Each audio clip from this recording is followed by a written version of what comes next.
କେସିଙ୍ଗା ସହରରେ ଦିନକୁ ଦିନ ବଢ଼ି ଚାଲିଛି ଚୋରି ଘଟଣା। ବାରମ୍ବାର ଚୋରି ହେଉଥିବାରୁ ସାଧାରଣ ଲୋକଙ୍କ ମନରେ ଏକ ପ୍ରକାର ଭୟର ବାତାବରଣ ଦେଖାଦେଇଛି।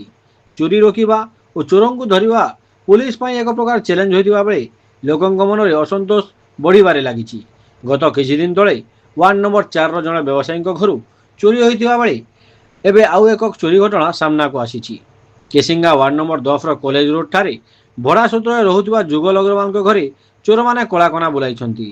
ସୂଚନା ଅନୁଯାୟୀ ଯୁଗଲ ଅଗ୍ରୱାଲ ତାଙ୍କ ସ୍ତ୍ରୀ ଜ୍ୟୋତି ଅଗ୍ରୱାଲ ଗତ ସୋମବାର ଦିନଠାରୁ ବାବାଧାମ ଯାଇଥିବା ବେଳେ ଘରକୁ ଫେରି ଚୋରି ହୋଇଥିବା ଦେଖିବାକୁ ପାଇଥିଲେ।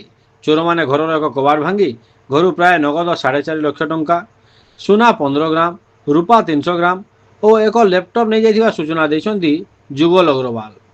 ସୂଚନାଯୋଗ୍ୟ ଯେ ଏହି ଘରୁ ପୂର୍ବରୁ ମଧ୍ୟ ଏଭଳି ଡକାୟତି ଘଟଣା ହୋଇଥିବା ନଜିର ରହିଛି। ବାରମ୍ବାର ଏଭଳି ଚୋରି ଘଟଣା ଲୋକଙ୍କ ମନରେ ତୀବ୍ର ଅସନ୍ତୋଷ ସୃଷ୍ଟି କରୁଥିବା ବେଳେ ବାରମ୍ବାର ହେଉଥିବା ଚୋରିକୁ ନେଇ ଜନସଚେତନା କରିବା ପାଇଁ କେସିଙ୍ଗା ଆଦର୍ଶ ଥାନା ଅଧିକାରୀ ଅଞ୍ଚଳବାସୀଙ୍କ ପାଇଁ ଏକ ବାର୍ତ୍ତା ଜାରି କରିଛନ୍ତି।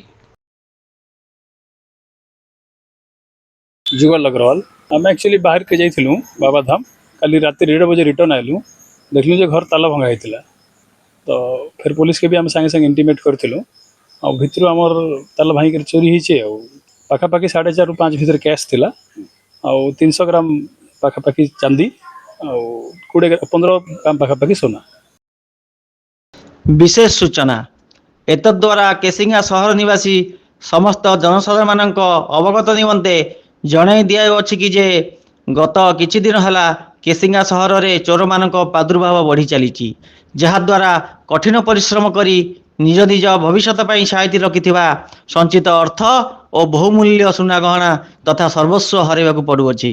एणु सहरवासी को विनम्र निवेदन कराଯାଉଅछि कि जे जो परिवार कौन महत्वपूर्ण काम जोगु निज घर द्वार को ताला पकाई किछि दिन पई बाहर को जाउचंती दयाकरी बाहर को जीवा पूर्वरु स्थानीय पुलिस स्टेशन को लिखित माध्यम अवगत कराई बाहर को जातु।